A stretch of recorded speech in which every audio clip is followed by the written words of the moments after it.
ಚಿತ್ತಾಪುರದಲ್ಲಿ ಪಥಸಂಚಲನ ಜಟಾಪಟಿ ಡಿಸಿ ಕಚೇರಿಯಲ್ಲಿ ಮಹತ್ವದ ಶಾಂತಿ ಸಭೆಯನ್ನು ಮಾಡಲಾಗಿದೆ. 10 ಸಂಘಟನೆಗಳ ಮುಖಂಡರ ಜೊತೆ ಕಲಬುರಗಿಯ ಡಿಸಿ ಸಭೆಯನ್ನು ಮಾಡ್ತಾ ಇದ್ದಾರೆ. ಕಲಬುರಗಿ ಡಿಸಿ ಕಚೇರಿಯಲ್ಲಿ ನಡೀತಾ ಇರುವಂತಹ ಸಭೆ ಇದು. ಒಂದು ಸಂಘಟನೆಯಿಂದ ಮೂವರು ಭಾಗಿಯಾಗಿದ್ದಾರೆ. ಡಿಸಿ ಕಚೇರಿ ಸುತ್ತಮುತ್ತ ಬಿಗಿ ಪೊಲೀಸ್ ಭದ್ರತೆಯನ್ನ ಏರ್ಪಡಿಸಲಾಗಿದೆ. ಶಾಂತಿ ಸಭೆ ಆರಂಭಕ್ಕೂ ಮುನ್ನ ಡಿಸಿ ಕಚೇರಿ ಬಳಿ ವಾಗ್ವಾದವನ್ನ ಮಾಡಲಾಯಿತು. ಡಿಸಿ ಕಚೇರಿ ಎದುರು ಒಳಗಡೆ ಬಿಡುವ ವಿಚಾರದಲ್ಲಿ ವಾಗ್ವಾದ ಮಾಡಲಾಗಿದೆ. ನಮಗೂ ಒಳಗೆ ಬಿಡಿ ಅಂತ ಜೈ ಭೀಮ್ ಸೇನೆಯ ಅಧ್ಯಕ್ಷ ಗುಂಡಪ್ಪ ವಾಗ್ವಾದವನ್ನ ಮಾಡಿದ್ದಾರೆ. ಡಿಸಿ ನೋಟಿಸ್ ನೀಡಿದ 10 ಸಂಘಟನೆಗಳಲ್ಲಿ ತಮ್ಮ ಹೆಸರಿಲ್ಲ ಅಂತ ಪೊಲೀಸರಿಂದ ತಡೆಯನ್ನ ಹಾಕಲಾಗಿದೆ. ನಾವು ನಿನ್ನೆ ಅರ್ಜಿ ಸಲ್ಲಿಸಿದ್ದೇವೆ, ನಮಗೂ ಬಿಡಿ ಅಂತ ಗುಂಡಪ್ಪ ಲಂಡನಕರ್ ಪಟ್ಟನ್ನ ಹಿಡಿದಿದ್ರು. ಈ ಹಂತದಲ್ಲಿ ಪೊಲೀಸರ ಜೊತೆ ವಾಗ್ವಾದ ಆಗಿದೆ. ಕಲಬುರಗಿ ಡಿಸಿ ಕಚೇರಿಗೆ ಆಗಮಿಸಿರುವಂತದ್ದು ಡಿಸಿ ಮತ್ತು ಎಸ್ಪಿ.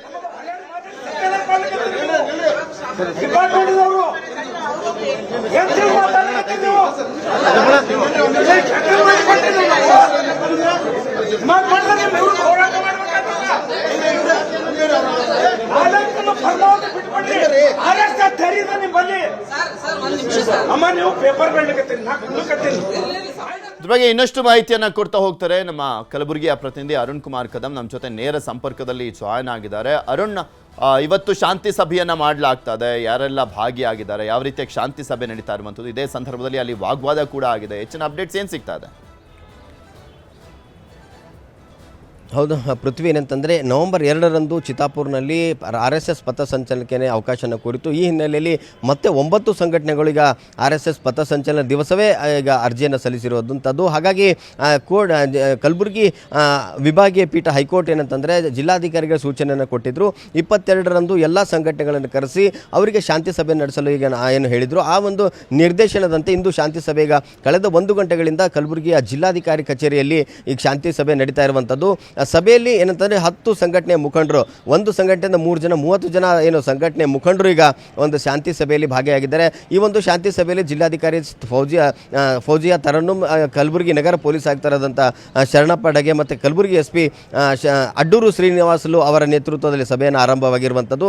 ಸಭೆಯಲ್ಲಿ ಎಲ್ಲ ಸಂಘಟನೆ ಮುಖಂಡರಿಗೆ ಏನಂತಂದರೆ ನೀವು ಎಷ್ಟು ಜನ ಭಾಗಿಯಾಗ್ತೀರಿ, ಈ ಒಂದು ಸಭೆಗೆ ಯಾವ ದಿನಾಂಕದಂದು ತಾವು ಮಾಡಬೇಕಂತ ಹೇಳಿ ನಿರ್ಧಾರ ಮಾಡಿದ್ರಿ, ಯಾವ ಸಮಯಕ್ಕೆ ಮಾಡಬೇಕಂತ ಹೇಳಿದ್ರಿ, ಅಲ್ಲದೆ ನಿಮ್ಮ ಈ ಸಂಘಟನೆಗೆ ಏನು ಪಥಸಂಚಲನಕ್ಕೆ ಏನು ಕಾಲಾವಕಾಶ ಕೇಳಿದರೆ ಆ ಸಂದರ್ಭದಲ್ಲಿ ಸ್ಥಳೀಯರು ಎಷ್ಟು ಜನ ಇರ್ತಾರೆ, ಬೇರೆ ಬೇರೆ ಭಾಗಗಳಿಂದ ಎಷ್ಟು ಜನ ಬರ್ತಾರೆ ಅನ್ನೋದ್ರ ಬಗ್ಗೆ ಸಂಪೂರ್ಣ ಮಾಹಿತಿಯನ್ನು ಈಗ ಜಿಲ್ಲಾಧಿಕಾರಿಗಳು ಆ ಸಂಘಟನೆ ಮುಖಂಡರಿಂದ ಪಡಿತಾ ಇರುವಂಥದ್ದು.